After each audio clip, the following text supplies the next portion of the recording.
Do you remember the first story that was so spellbinding that it drove you to break the rules and stay up all night? To keep reading, keep listening, keep playing? So good you forgot your life and lived there? So good that the moment it ended, you asked yourself, what next? Welcome to The Floor. Our goal is to take you back, take you deeper, to explore and understand more, and relive that childlike wonder. Join us as we dive deep into humanity's greatest stories, no matter how they are told, through books, movies, television, even games. One of us does an in-depth research on our topic. One of us is familiar with the topic. And one of us knows nothing. So the right questions will always be asked and will be addressed for anyone coming into the topic, regardless of how much you know. Enjoy another world, another adventure, another spellbinding story. Join us on The Floor. Eli, when you ready? Isn't it Joe? Yeah, Joe, you're going to bring us in. Oh, all right. Welcome back to The Floor. We are in D&D and Eberron, as this is another patron request. Elijah the Warden has requested, not this specifically, but he wanted the patrons and the deities of Eberron in general. Just as he creates his characters, he always felt that this was something that he didn't know as much about, and it wasn't as deep as he wanted it to be. So he's requested we dive in and give him a little more background so he can be a little more particular in picking who he's going to be a patron to and whatnot. So today we're going to be talking about a religious organization called the Silver Flame. The Church of the Silver Flame. There we go. There's a difference between the two. Now, last time we were talking about Sovereign Hosts, and the Silver Flame is kind of like Christianity versus Judaism, right? So this is a savior that came and has altered. So wait, so you're saying that like the Sovereign Host is like Judaism, and then the Silver Flame is like the branch off of Christianity, be like it's something that happened in this other religion and it's created its own thing now. So basically, the one discrepancy is we believe that something happened. We believe it didn't. Well, then we can't discuss anything else ever again. We believe everything else happened. But this one thing did or didn't, and that's where we disagree. Right. And so the Silver Flame is written in the Draconic Prophecy. And it is what ends the Demon Age. So first we have the Dragon Age, and they discover the dragons and the Coalts, the Quaddles, right? Yeah, the Quaddles. They discover the Draconic Prophecy together. And the Quaddles were dragons? They're long snakes. So like, was it in Kong versus Godzilla or Godzilla versus Kong? Those things that he fights, it's like a long snake with like these huge bat wings. Usually rainbow feathers. Yeah, okay. Yeah. They originate, or they were... No arms, no legs. They were in just wings. Like Brazilian... Yeah, so the term well, Quaddle comes from Quetzalcoatl, which is feathered serpent, right? Which was a deity there. From the Aztec mythology. Yeah, so the Aztec mythology. Brazil area, just before Brazil. Right. Uh-huh. Yeah. I understand why. So that's where the name of the creature Quaddle comes from. It's taken out of Quetzalcoatl. Yeah. So if you were to Quetzalcoatl, what would you do with it, Joe? I think they're big enough to ride, right? Yeah. That would be a very good investment. So yeah. So also, like, I guess the Quaddle is very much in the idea of the Asian dragon, right? The long serpent. Except these have wings, whereas Asian dragons don't have wings but can still fly. Depends on the Asian dragon, but yeah. So they have discovered the Draconic Prophecy together. The Sovereign Host has already been created, and the Demon Age comes. Now, the reason the Demon Age comes is there's these overlords who are referred to as the Children of Kyber, sent up from Kyber to destroy Eberron to release their father. And this is a 1,000,000-year era where the overlords, the demons, the devils are trying to destroy Eberron to release their fall. So let's explain that a little bit. I mean, hopefully everybody's listened in order, but the world is called Eberron, but it is actually made up of the bodies of these two dragon gods, right? One is Kyber, who was an evil dragon. And Kyber killed the third member of this trio, which was the good dragon. And after Sybaris. Yeah, Sybaris. So after Kyber kills the good dragon, Eberron binds him. So he wraps himself around him and holds him. And Eberron's a good dragon too, right? Eberron is a neutral dragon. Correct. Wow. We have good, we have evil, and we have neutral. Yeah. Eberron is neutral. So he wraps him up and he binds him. And that the evil dragon, Kyber, bound by the neutral dragon, Eberron, is what creates the world of Eberron. And we call it Eberron because the land masses are Eberron's body. Yes. And then everything beneath is Kyber, like the darkness and the evil and the the surface of the planet is Eberron. And so what they're trying to do, that is Kyber. Okay, so Sybaris, she, are they a part of this at all? She's dead. Does part of her still? She is dragon shards and creates a so halo. you know how, like Saturn has rings, Eberron has rings. It has these rings of crystallized dragon blood, I would say. And this is the body of Sybaris.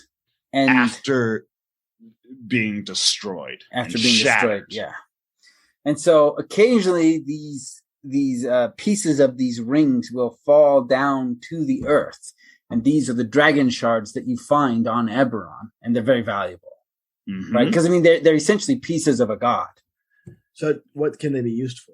Oh, they use them for everything. So you remember when I told you about the airships, the water ships? The elementals, you can catch those. Every one of those has a dragon shard. Oh, because so anything, you put the elemental in the dragon shard, and then the dragon shard goes in the airship. Any awesome magical stuff going on in Eberron, they're using dragon shards. So kind of like how Skyrim has their little gemstones or whatever those are, the soul stones. This is like that, but way better. So, well, D&D has their own soul stones, right? Like soul stone, you can get a soul stone in D&D and trap a soul in it. And so this is something else. This is something more. So... Are we good on our history right now? Yeah, I think I'm good now. Thank you. Yeah. All right. So what they're trying to do is get the neutral dragon to release the evil dragon so that he can be free. That's what these people are trying to do. The children of Kyber? Yes, the overlords, the children of Kyber, immortal beings, basically your worst nightmares. And they are trying to destroy Eberron to release Kyber. And this lasts for about 1 million years. And this sounds like if you're familiar with Skyrim, the elves are trying to destroy the world of Tamriel, believing that they'll ascend into godhood, even though they live on the world. Well, that's the same. It's literally Halo. Like that's the same thing that's going on here. They're like, let's destroy the world we live on. And hopefully Kyber will take care of us when he's we'll ascend to greatness if we destroy it. That's what happened in Halo. Like the Covenant you fight, that basically it's in 2 when they start talking about it. But the prophets are talking about how like we want to turn all these rings on and destroy everything, like all the galaxies, because we'll get to ascend when we do it. Yeah. And it's almost a suicide cult. It's like, are we a suicide cult or will we be rewarded? See, this is why I like factual data in situations like that. It's like, we are going to destroy the planet and ascend. Do you have proof? Do you have proof? Like, because I will sign up if you have proof. All right. Getting back to the story. Okay. So the Silver Flame is an abstract entity that is written in the Draconic Prophecy. And so the dragons and the cults are like, what are we going to do about the demons trying to destroy the world? And the answer is in the Draconic Prophecy. And the answer is the Silver Flame. However, it requires a great sacrifice. The majority of the Quaddles have to sacrifice themselves, and their collective souls will create the abstract entity that is the silver flame. Oh, interesting. This is what ends the Age of Demons. Because then... Now, we have talked about the end of the Age of Demons, but I didn't realize that created the silver flame. Wait, well, so the silver flame locks the demons down into Kyber. Yeah. So back up. Let me ask a question. Yeah. The Quaddles are good, and the majority of them had to die to give themselves up to save the world. So they didn't get to benefit. They just had to. Gosh, it's Dark Souls, man. What are we going to be talking about after the break? More about like the Church of the Silver Flame, which we're actually going to talk about the Church of the Silver Flame. The thing. Wait. So you did mention that this is like Judaism and Christianity. So there are deniers of the Silver Flame. They're like, the Silver Flame didn't happen. We are still in the Age of Demons. I think it's more that sure, that happened. It's more like, oh, Jesus was a great philosopher, a great teacher, but he's not the savior you think he is. Oh, you're right. So their view is like, the silver flame thing happened, but that's not the sovereign host. How long ago did the silver flame happen? Right. Yeah. How long ago did the silver flame happen? 2 millennia. Yeah, dude, that's so easy for people to not believe that happened. After 100 years, people think there's a lot of people who didn't think the Holocaust happened. And that's less than 100 years. Yeah, so that's 80 years ago. So 2 millennia, of course there are people who are like, yeah, they wrote that. Like that's cool lore, but yeah, no, demons aren't real. Yeah, demons aren't real. All right, we're going to talk more about the silver flame when we get back. They're like, you ever met a demon? They're like, yeah. They're like, no. See, they don't exist. I proof. They're like, no, because they found them. I'll sign up. I'll sign up. Do you have proof? All right, let's take a break.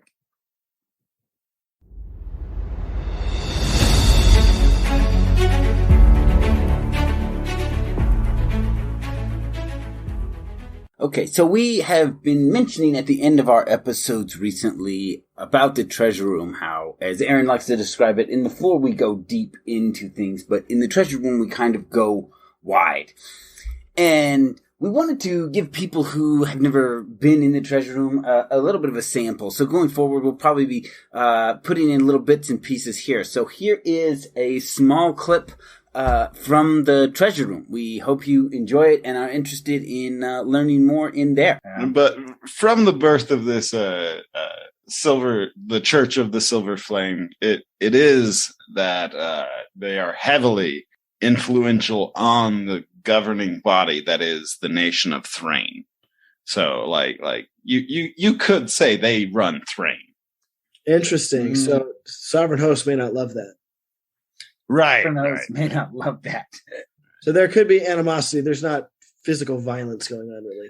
There's a reason Flame Keep is the capital. The Silver Flame Church took over Thrain after this happened.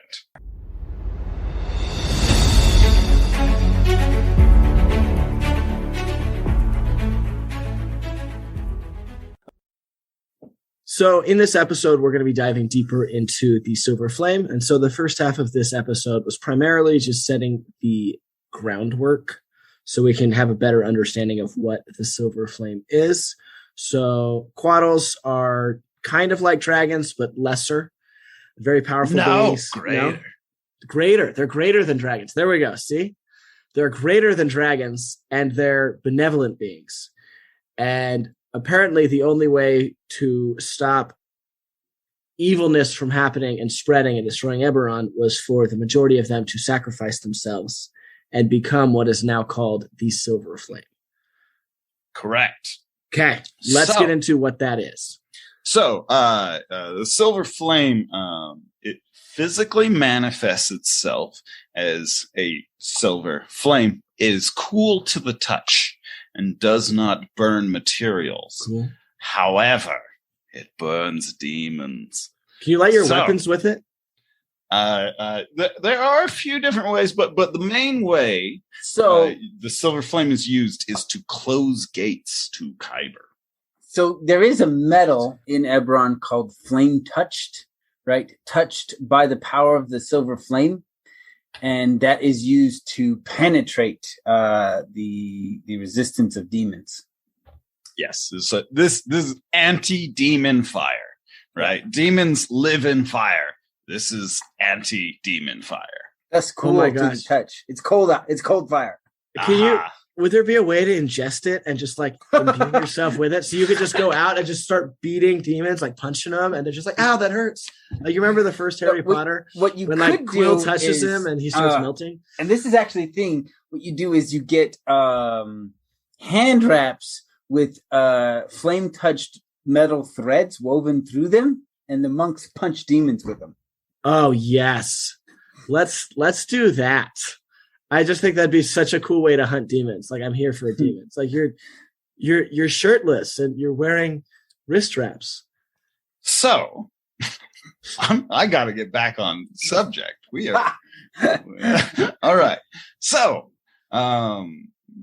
we've covered all that. So, when the Church of the Silver Flame is created, is when we are in the year 2099, year of the kingdom, also known as the year of fire and blood. What happened this year was a volcano erupted, and that volcano was actually a gate to Kyber, and demons come flowing out of it, and devils come flowing out of it, as well as one of the overlords, the children. He got out. Child, yeah. So he's partially released. So he's still landlocked, but he is on the surface, and he takes over the nation known as Thrain, which is just to the west of the Mournlands, kind of northwest. Before this happens, there is an individual called Tira Myron. And before this happens, she receives a vision that this happens. And she begins to collect an army to fight against this. So, however, she's unable to thwart it, but she's battling against it so that the demons and devils are not taking over the entire continent. She's not winning and she's not losing. She's kind of just holding them. Okay. Need more flame touch metal. Yeah, come on, get some monks in there. Beat some demons' butts. Well, the flame touch metal will come after this event happens. Oh, she is the what's the year on this again? 2099 YK. Blood and fire. Oh, so this is during the kingdom, right? Yeah. She was born in the kingdom of Galifar. Yes. Okay. I don't know what that means. So I'll walk you through it. So there's a king named Galifar, and he conquers all of Kovir. Oh, all of Kovir. The whole continent, conquers the whole thing and makes that his nation, the nation of Galifar. And his conquering and establishing the nation of Galifar is essentially 0 YK, year of the kingdom, right? So from that moment that it is all one nation, we have year of the kingdom. And the Galifar is around for a couple hundred years. And then one of the kings has 5 sons. And each son is given a smaller territory to rule over. Okay. And then when he dies, he picks the successor who will then take over everything. Well, at the time of his death, the 4 other sons refused to acknowledge their brother as the successor, and they each claimed their own kingdom and went to war, which is the last war.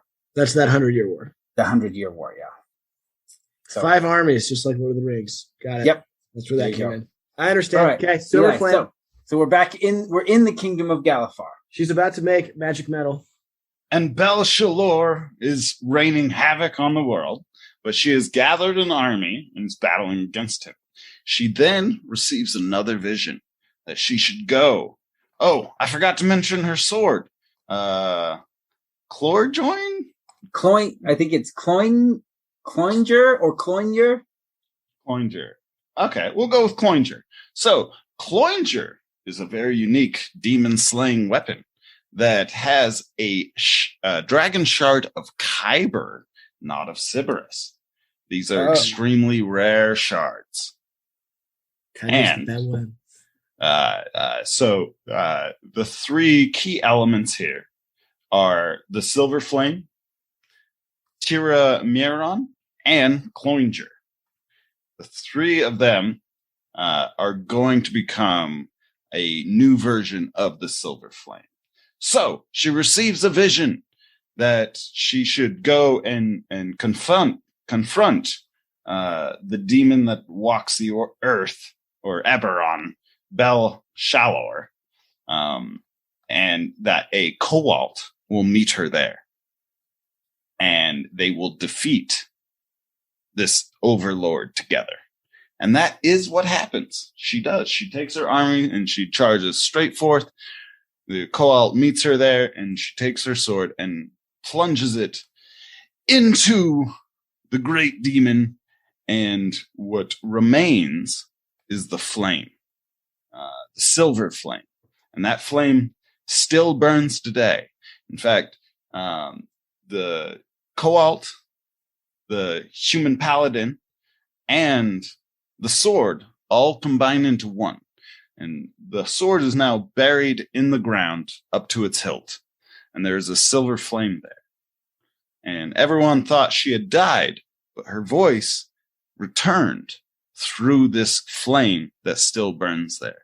This is now the capital city, Flamekeep of Thrain. Oh, interesting. They built a city around this location. And so she gave her consciousness to this? So she still speaks through this flame. Interesting. Now, she is a different entity than the flame, but she is the only one that can communicate with the flame. Oh, she's not dead. Correct. She is now an eternal being. Okay. She's not dead. She's the voice of the silver flame. That is how she is referred to. All right. Oracle girl. Good job. So what was her name again? Tira Myron or Miron. Miron? Yeah. Miron sounds familiar. Tira Miron. Yeah. So I actually went on a quest to get this sword once. Oh, did you? Uh-huh. DDO or campaign? DDO. But yeah, so it is stuck in the ground, and so a bunch of dwarves had actually took the ground and moved it. They're like, they can't take the sword. Can't pull it out, so it's like, we'll just take the earth. They're like, at some point we can dig. We'll find that, and then we'll just take everything. Dwarves are always going to dwarf. They're like, well, we're not going to be able to lift it out. We can't drink it out. We can dig it out though. We like digging. We're diggers. We're diggers. Yeah. Oh. And so we had to go and negotiate with these dwarves to get it back, or kill them. You can go either way. So that's still a negotiation. Like, one of the first things that happens after this event, and the voice is there in the flame, is the voice now selects the leader of the church of the silver flame. And every time there's a new leader needed, the flame is the one who elects them. So I feel like this is the moment that like the sovereign host they're denying, right? They're like, yeah, that's not a thing. Be like, but the flame is there, and so's the sword, right? Right. In the same way that the Christians are like, but this is the cave, and that's the stone, right. Yeah.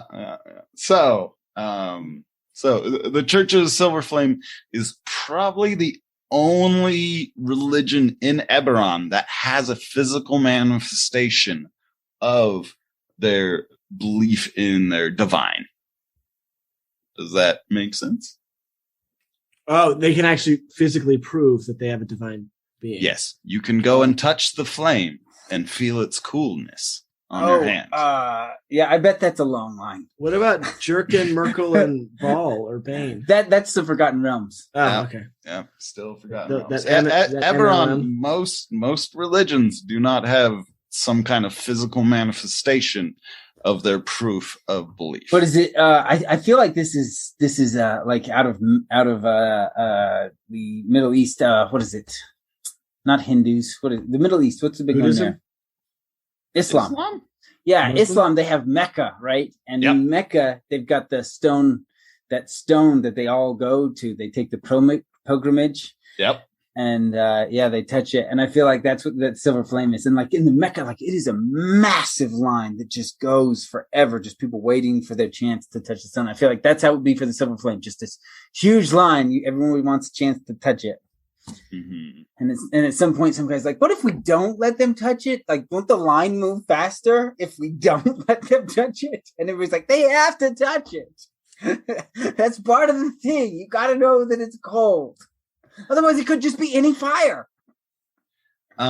Something that's a little poetic about this story is Tira. She was a follower of the sovereign host, specifically that sovereign of light, Aroe.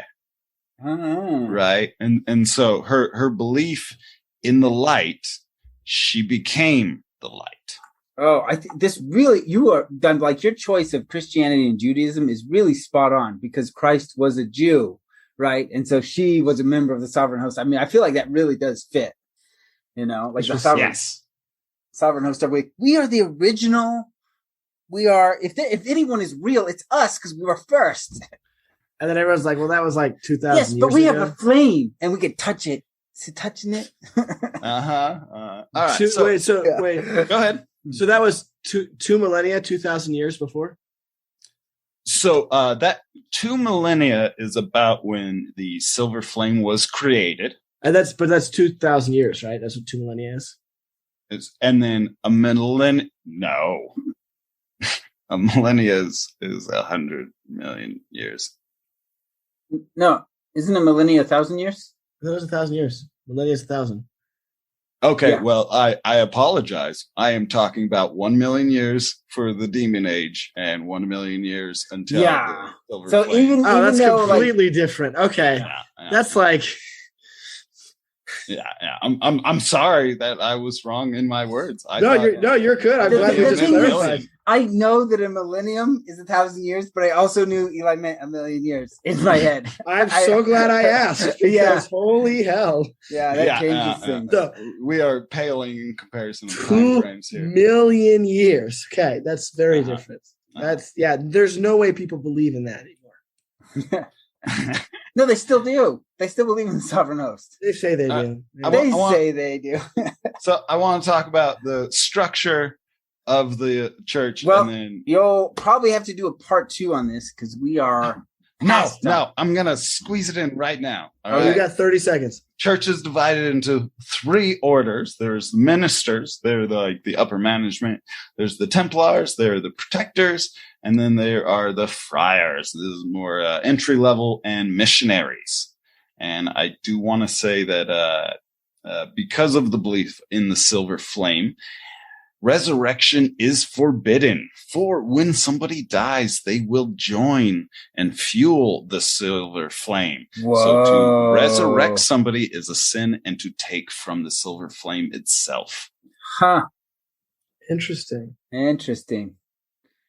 Yeah. So That's why you got to go to House Drasco, man. We're going That's to talk what's more about that in the treasure room. up. All right. All right. Thanks for listening. You've been floored. Now go floor your friends. Don't tell them they've been floored. At least ask them. Think about it. Think about it. Listen. Think about that episode. Think about the cool stuff that happened. Think about, do you have proof? Because I'll sign up right now. Like all that fun stuff we talked about. And then ask yourself, were you floored? Because if you were, go floor your friends. Tell them they were floored. If you enjoyed this episode and want more on the topic, We record a special treasure room for our patrons after every episode. In the regular episode, we go deep. In the treasure room, we go wide. To enjoy the bonus content, sign up at the fluorite level or higher. there is a treasure room for every episode from August 2021 and on. That's double the content. 2 episodes a week instead of 1. Go to www.patreon.com/floor, fantasy and lore. That's floor spelled FLORE.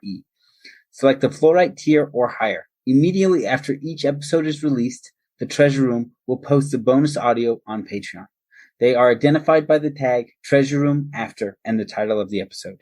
You can also do a search for the keywords Treasure Room and find all the content you've been missing. Thanks for listening. Leave us a review. Tell us why you like listening to us. Is it our awesome deep dives? Is it our amazing back and forth? Is it our charming good looks? What would you like us to add or change? You can put that in the review as well. We read reviews. Yeah, and if you're going to be leaving us a review telling us what you like about it, maybe you even want to share the content with your friends. Like and share on social media. You can join us on Twitter and Facebook. We post memes. And we actually started a Discord, so come play with us. So a lot of the worlds we cover have a retcon. If you're not familiar with that term, it's reconstruction. Or sometimes we might use a bad source for some of our lore research. And if that happens, feel free to email us at floorfantasyandlore@gmail.com. That is floor spelled FLORE, fantasyandlore@gmail.com. And if you're angry enough, we'll read it on the air. Yes, we will. Also, the Treasure Room is now available. We have locked a few secrets for everything we cover in there, and each week we add more. And you can find the Treasure Room on patreon.com/floor, fantasy, and lore. And how do you spell that, Aaron? That's lore with an F at the beginning. So it sounds like floor, but it's not the floor you're thinking because it's our floor. We hope you enjoyed your time on the floor. Think about your favorite part of the episode. Now, think about your nerdiest friend. Who is it? What is their name? They want to know about the floor. Stop holding out on them. Go and tell them about your favorite part.